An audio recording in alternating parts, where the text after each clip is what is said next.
Assalamualaikum warahmatullahi wabarakatuh. Halo semuanya, perkenalkan nama saya Adrin Prayoga dari jurusan Ilmu Pemerintahan, Fakultas Ilmu Sosial dan Ilmu Politik dengan NIM 66702301118 dari kelas 6D. Pada kesempatan kali ini saya akan membicarakan masalah atau fenomena yang kelihatannya itu sederhana tetapi dampaknya sangat serius, yaitu mengapa sih laki-laki itu cenderung tidak menyelesaikan masalah emosionalnya. Dan ini kita akan melihat bagaimana masalah ini itu menjadi konstruksi maskulinitas dalam masyarakat dan menjadi akar masalah, dan bagaimana ini berkaitan langsung dengan isu gender dan politik yang tentunya ini menjadi tugas ujian akhir semester mata kuliah gender dan politik. Nah, pernah nggak sih kalian dengar kalimat seperti kayak laki-laki itu harus kuat, laki itu nggak boleh cengeng, cowok itu nggak boleh nangis, dan nggak boleh lebay dan segala macam. Nah, kalimat-kalimat itu mungkin kedengaran biasa aja, tetapi dalam kajian ilmiah kalimat-kalimat itu adalah yang membentuk konstruksi bahwa maskulinitas itu terbentuk dan menjadi hegemonik, sehingga menjadi sebuah standar sosial yang mendefinisikan bagaimana laki-laki itu seharusnya berperilaku seperti itu gitu.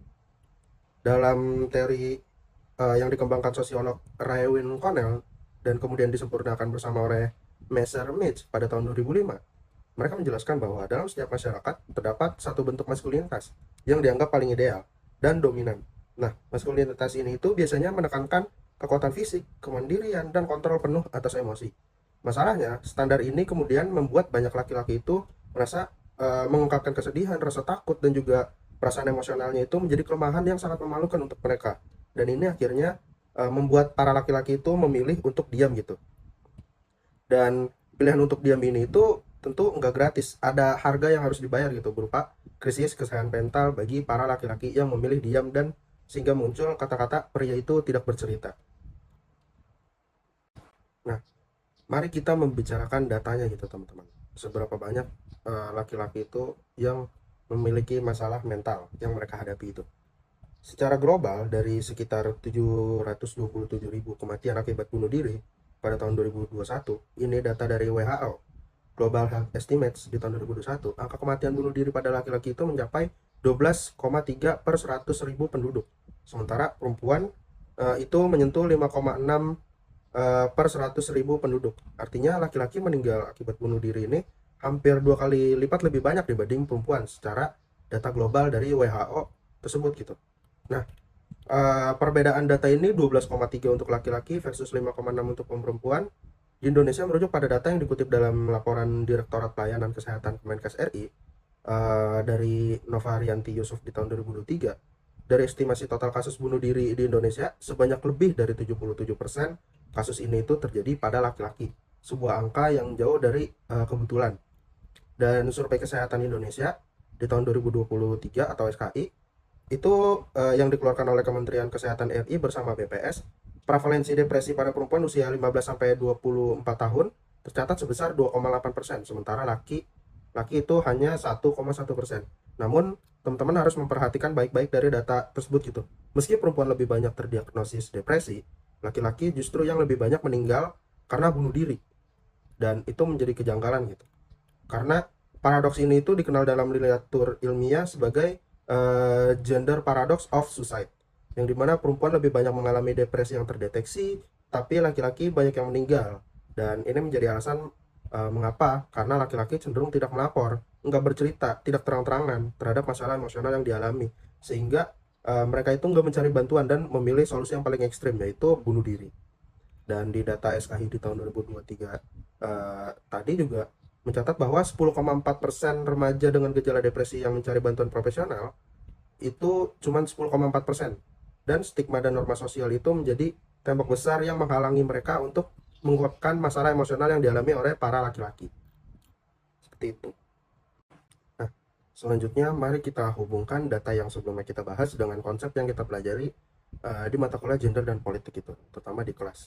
Nah, dalam studi gender, kita memahami bahwa gender ini itu bukan sekedar perbedaan biologis, tetapi gender adalah sistem relasi kuasa yang membentuk siapa yang boleh berbicara, siapa yang harus diam, dan siapa yang mendapatkan akses terhadap sumber daya termasuk layanan kesehatan mental.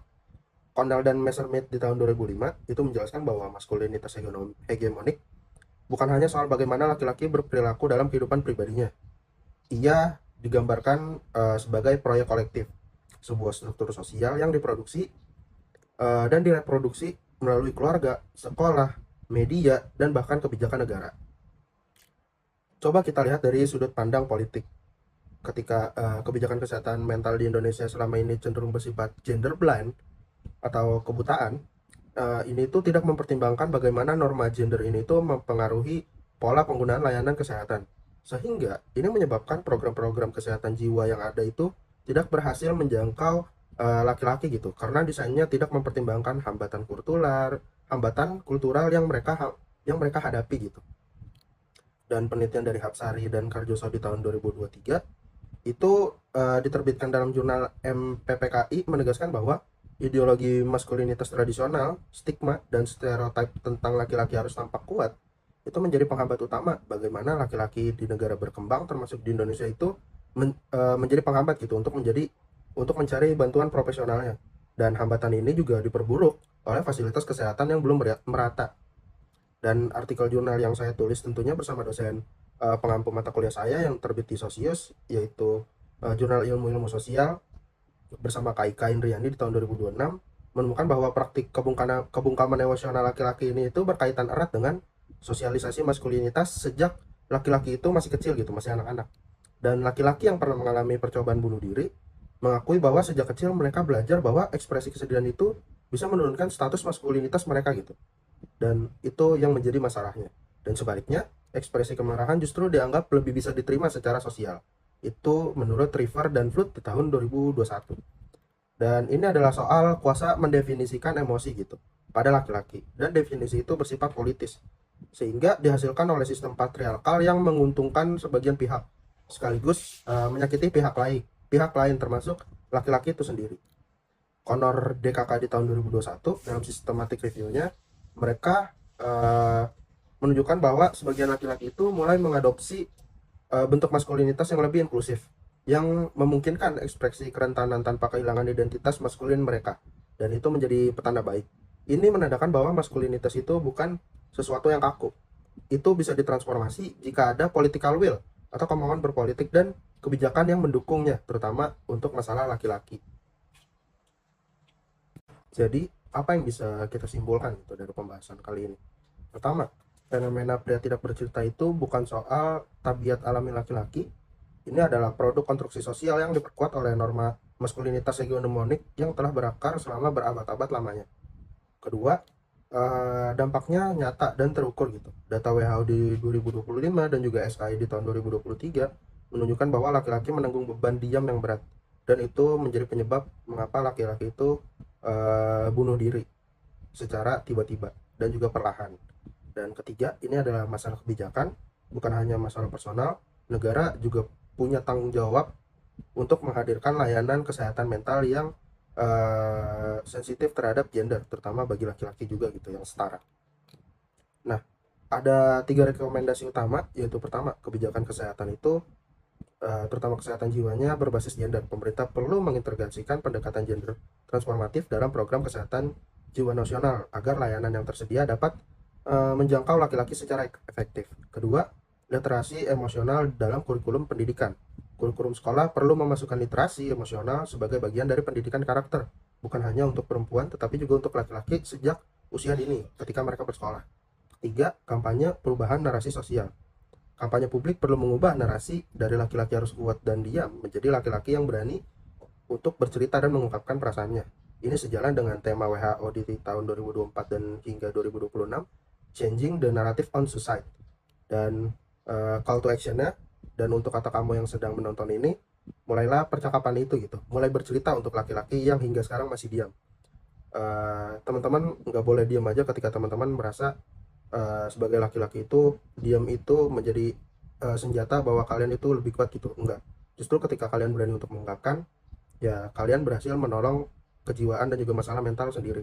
Dan mintalah bantuan, jangan sungkan ke siapapun itu, terutama orang-orang terdekat kalian yang memang kalian percaya gitu. Sekian pada video pembahasan kali ini, kurang lebihnya mohon maaf.